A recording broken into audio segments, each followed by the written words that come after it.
I grew up in the Washington, D.C. area, and I spent a lot of time going to the Smithsonian Museum. And my dad was raised in the Smithsonian, and he took me a lot, and I really felt at home in the dioramas and the model villages and the Egyptian tombs and sarcophagi and all that stuff. So I think I was inspired by a lot of visual things when I was a kid.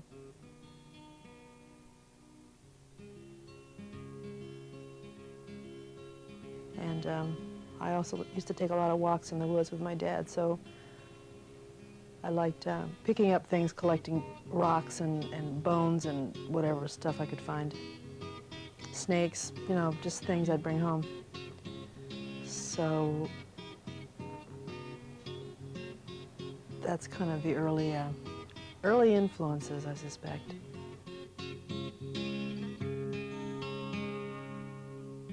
I feel like a hunter-gatherer from some previous culture, some previous Stone Age.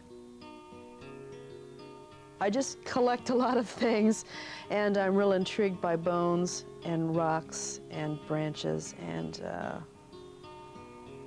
skulls. I have a big collection of skulls. Maybe not big to some people, but to me. My husband thinks I have a big collection of them. Like, you got too many skulls around here. But anyway, it's, he doesn't complain.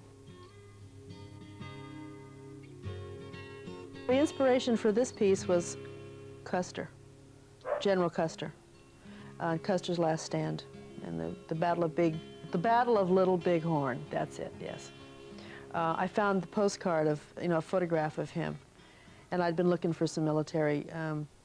I'd been thinking about doing something military, and I was looking for some photographs, and I found one that was a real good picture of him in his uniform, and that kind of got me going.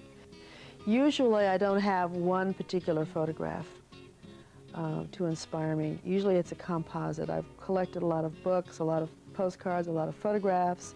I photograph things in the museums. I might have 3 or 4 different pictures I have sitting out, and then I kind of do a piece that's based on all 3 or 4 of them.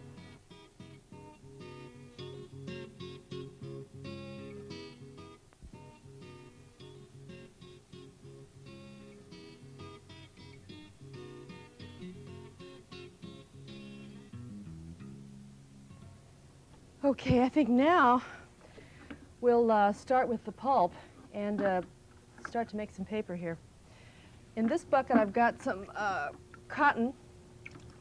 It's been blended, and I buy this stuff already blended and wet, which makes it a lot easier on me than having to blend everything in the blender. And this one is the abaca, which is softer and actually stronger material, and it's manila hemp fiber. Makes the paper kind of creamy colored, and I use it about half and half in my pulp. And this stuff is the real important stuff here. This ochre, my favorite stuff. Used to love it as a kid. And it makes this wonderful slime, and the slime in the water slows the pulp down when it goes through the screen, and helps the formation of sheets. So I have to use quite a bit of this stuff in there to kind of get the right consistency. So I think we're ready to go do this. And I'm gonna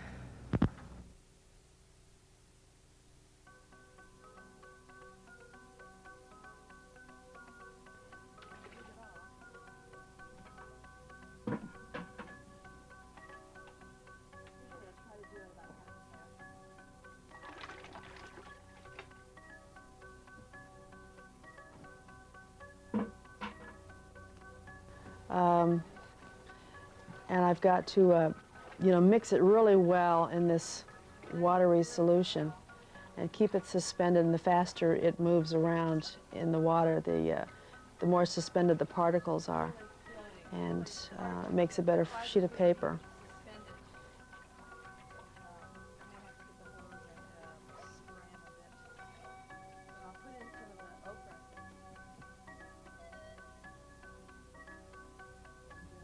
This natural vegetable mucilage is kind of the magic ingredient in Japanese paper making. When it dries, it doesn't leave any trace. You can't tell it was even in there, and creates a nice even sheet. And even if you lay the wet sheets on top of each other, they dry and you'd be able to separate them. So it's kind of the magic in the paper.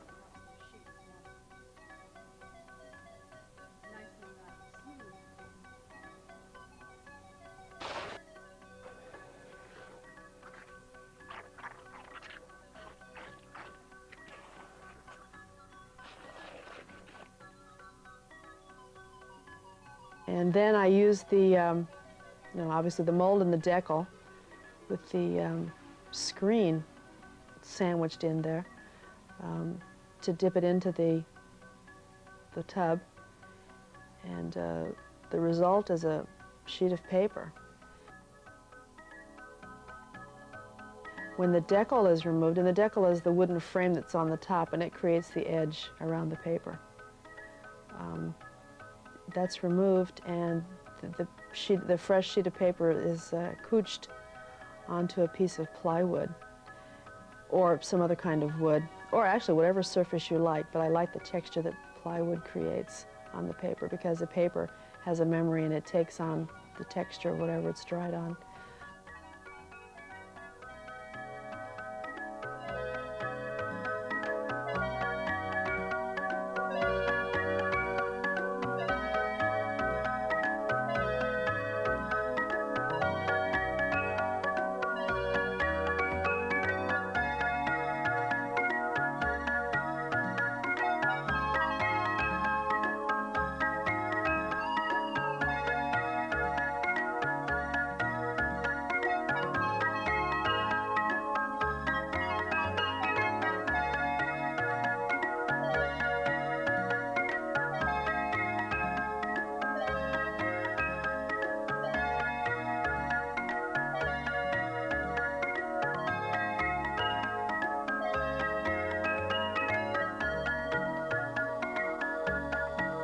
So it's couched onto a board and left to dry in the sun.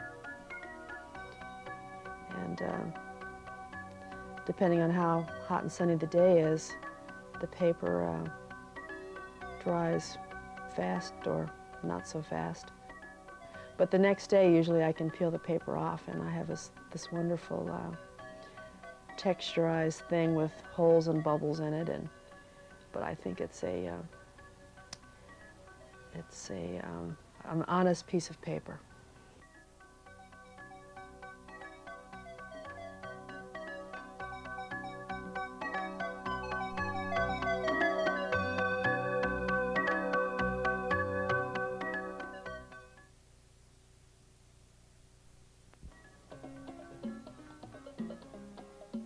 Any sheet of paper that I've done has a certain character to it, and when I get it in my studio, it's like a blank canvas. You know, I kind of have to stare at it a bit and get some inspiration from all my sources, and then it starts to become something else, which is what I like about paper. It just kind of can become anything you want it to become. It's very malleable in a lot of ways. I had an idea to make a uniform. Yeah, I needed a pattern to be able to make all the pieces fit together without having to cut and paste a whole bunch. So the pattern was real helpful. This is more a different kind of statement in that it was pretty much based on Custer, and I was representing and recreating a uniform for Custer, my own interpretation of what he ought to be wearing. So Yeah, this is Custer's last uniform. And sometimes I feel like the things I've created have really been intended to be funeral garments. I mean, that's a little weird, but you know, it's like the summation of something. I know the Chinese made these wonderful paper garments to bury people, and they were just kind of amazing constructions. And it was sort of wasted because here they were burying someone in it. But I mean, that's the last outfit you're going to wear. So it might as well be a special one.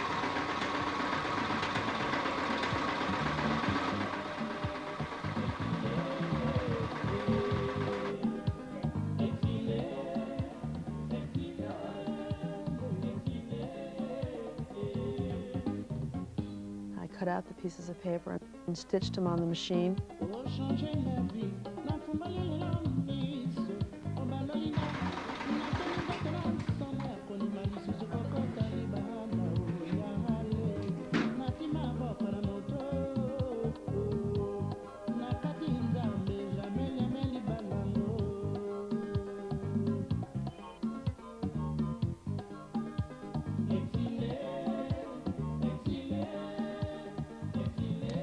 Then it was necessary to glue some parts of the paper together, as well as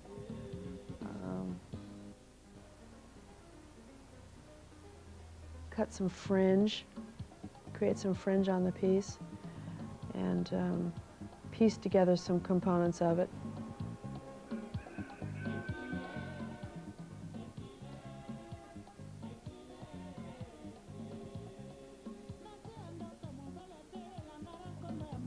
I had to decide about embossing certain parts of the paper, running it through the press to create some shapes, some textures on the paper.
I really like using the cast paper things because sometimes I find one of something. I get this one wonderful button.